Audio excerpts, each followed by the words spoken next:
dagens gæster er Mogens Sveen og Reiner Lodborg. I verden findes forskellige dyregrupper. Vi har dyregrupper som fisk, der indeholder rødspætter. Så har vi pighuder, der indeholder søstjerner. Vi har også krebsdyr, som indeholder krabber og rejer. Så har vi gopler, der indeholder vandmænd og koraller. Og så har vi bløddyr, der indeholder søpølser.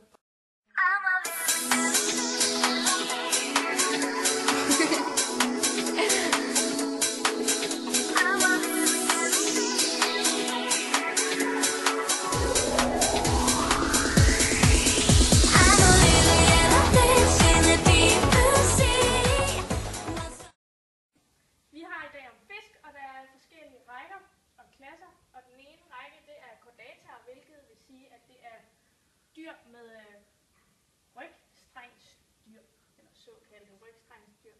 Så er der klassen, der hedder Condidus, hvilket er brusfisk, og så er der Osteictys, benfisk, kot.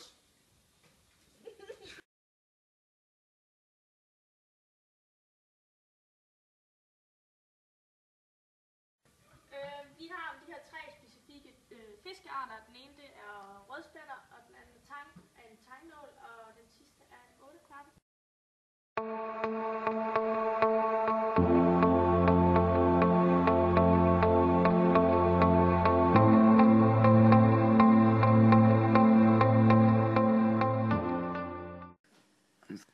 Rødspætte, rige animalia dyr. Række, chordata, som er en rygstrengsdyr.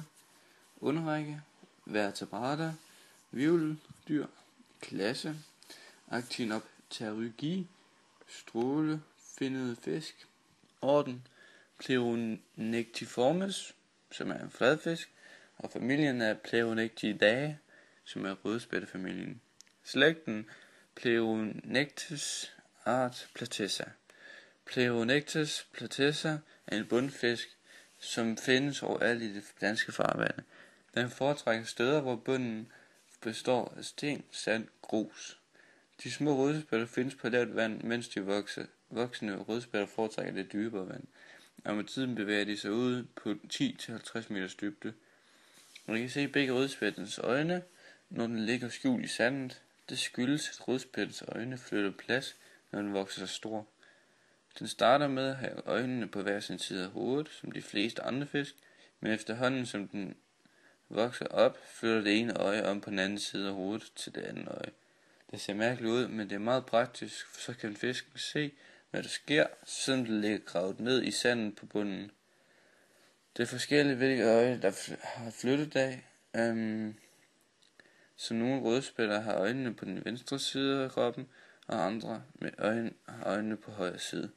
Rødspætten både gemmer sig for sine fjender og kigger efter føde, når den ligger på bunden. Det skifter farve efter havet og sandens farve og struktur. På oversiden har den samme farve som sanden, og så har den røde pletter. Når den svømmer, bølger den med hele kroppen, fordi den er flad.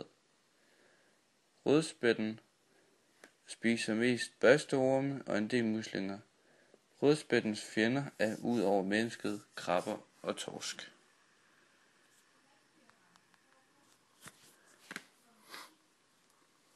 Velkommen til Have omkring Danmark, hvor det i dag skal handle om en særdeles velkendt spisefisk, nemlig rødspætten. Så skal du så løfte rødspætten op i billedforhættet, som vi aftalte. Det kan sgu da ikke være så svært. Rødspætten, den har jo selvfølgelig navne af de røde aftegninger, som vi ser her. Da rødspætten den startede med at leve ved havet, der havde den faktisk øjne på begge sider. Men så fandt naturen hurtigt ud af, at det var mere optimalt at placere begge øjne på samme side af fisken. Så igennem 1000 år, så begyndte øjet så at vandre fra den ene side og om på den anden side. Hvis vi tager rødspætten og lige åbner den her, og skærer den op her.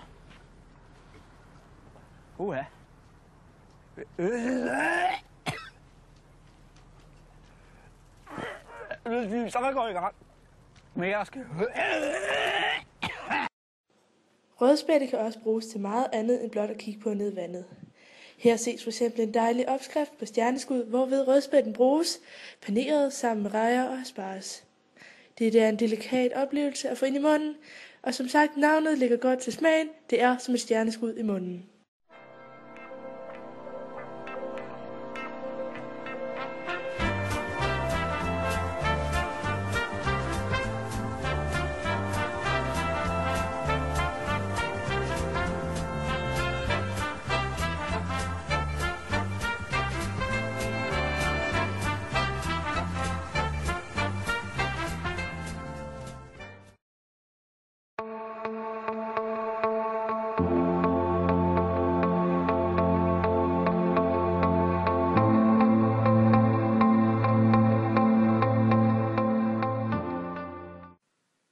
Det skal nu handle om tangnåle. Det er også i række med chordataer, altså rygstrengsdyr.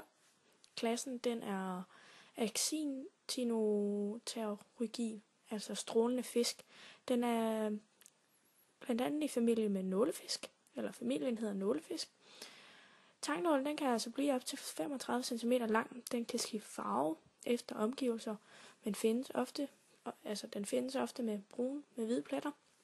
Dens hoved det er trompetformet, hvor på enden der så sidder sådan en lille mund. Det vil sige, det ligner faktisk, den har en lille snak snude. Den er blandt andet også i familie med søhesten, og den yngler derpå også samme måde som søhesten, altså at det er hunden, der lægger sin æg i hannens rugepose på hans bug, og så derefter så går der cirka 4 uger, og så er ungerne faktisk udrået. Til at starte med, der kan de godt finde på at søge tilbage til hannen, for hvis der nu skulle være fare på færde, så søger de der tilbage. Tangnålen den spiser altså plankton og fiskeyngel, og den findes blandt andet meget i Sydnorge og ned til Biscayabugten og langs kysten i hele Storbritannien. Den er også meget udbredt her hjemme i Danmark, og man ser den gerne inde på sådan små 20 cm vand, hvor de rigtig hører til, hvor de går og gemmer sig. Tangnålen kan også bruges til en dejlig, delikat dessert. Du rister dermed tangnålen, putter den ind i ovnen og tilføjer en lille smule salt. Hæld gerne en smule olie henover, og så bliver det som en dejlig lille snack til middagsbordet. Velbekomme.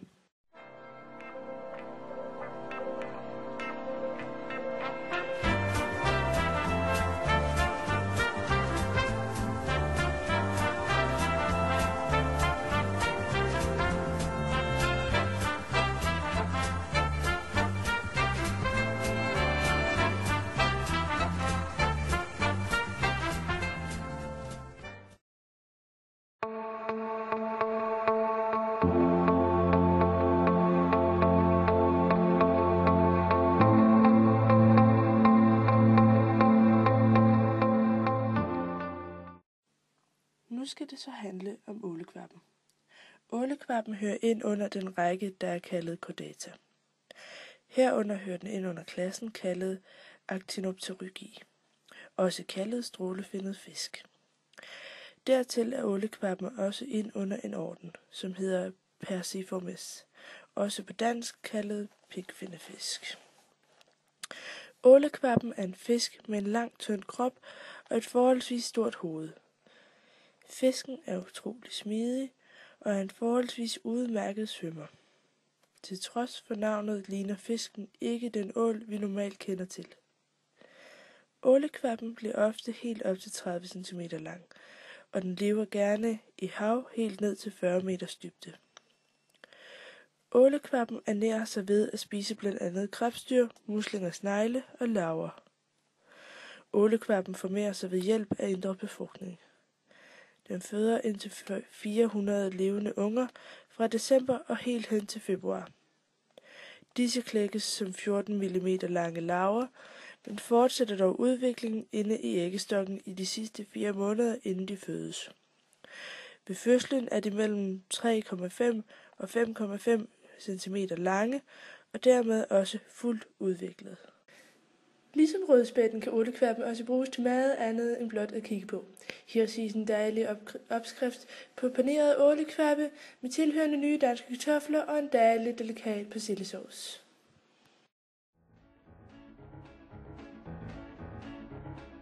Bye, bye, Bertie.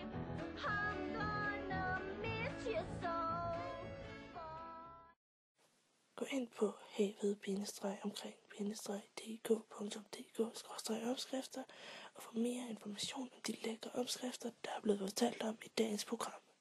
Se med næste søndag fra 15 til 16 på vores alles yndlingskanal TV2 Fri.